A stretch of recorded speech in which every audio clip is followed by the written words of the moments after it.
Coming to India to do business is a big learning curve. First, India is a learning curve, then business in India is a further learning curve. For me, it was all about letting India be India. If you find monotony dull, if you find comfort boring, then India is a perfect place to be. Nothing is predictable, every day is different. I took it as par for the course that I would just have to adjust to this in order to be successful here.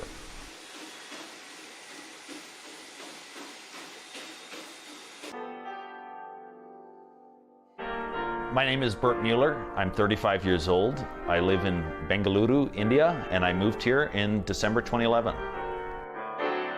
So when I looked at starting a Mexican-inspired restaurant in India, there was just Taco Bell. Even now, 13 years in the future, very few people have started Mexican restaurants.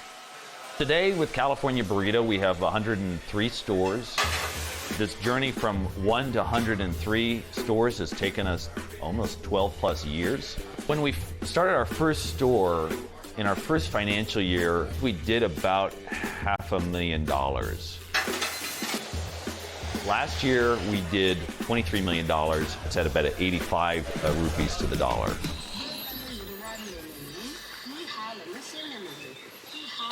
Starting out in India was very challenging, but I never doubted that I had made a right decision. And I think India's stretched me as a person, and it's really a wonderful place to be. I'm very happy living here.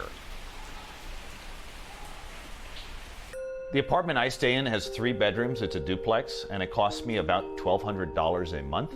And a lot of these furnitures also were my grandparents, so it's passed through the family and now really feels like my old house in the US here in India. This is where I take my coffee in the morning and look out over the small garden I have. This is my small garden, my patio. I have a large avocado tree right over here. Now, it's not usually raining in Bangalore right now. This is very unseasonal. I grew up in Silver Spring, Maryland, right outside Washington, D.C., a very traditional suburban, middle-class American childhood, I would say. I went to the College of William and Mary in Virginia. I had a double major in music and public policy. I had the opportunity to study abroad, and I saw most people were going to Spain or Italy, and I'm a bit of a contrarian, and I wanted to go somewhere that was radically different than the US. 8348. So I decided that India was the place to be. Gosh, my first trip to India was just crazy in a sense, and it was so different than what I had grown up with. I came out here with about 20 people on the study abroad program.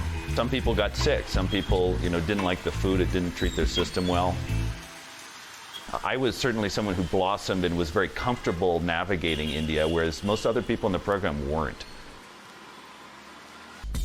As an individual, I've always been somebody who's extremely frugal. What do I spend?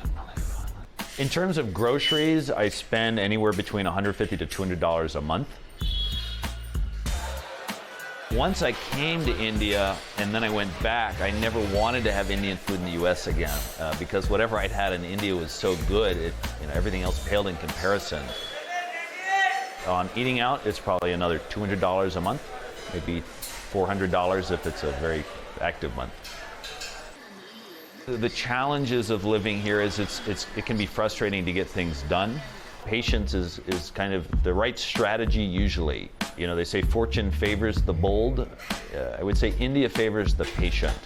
The other thing is, knock on wood, I had actually not had any health issues, but last year I got dengue in August, and then I got typhoid in January. So I'd gone for 13 years with no problems, and then last year I got 2.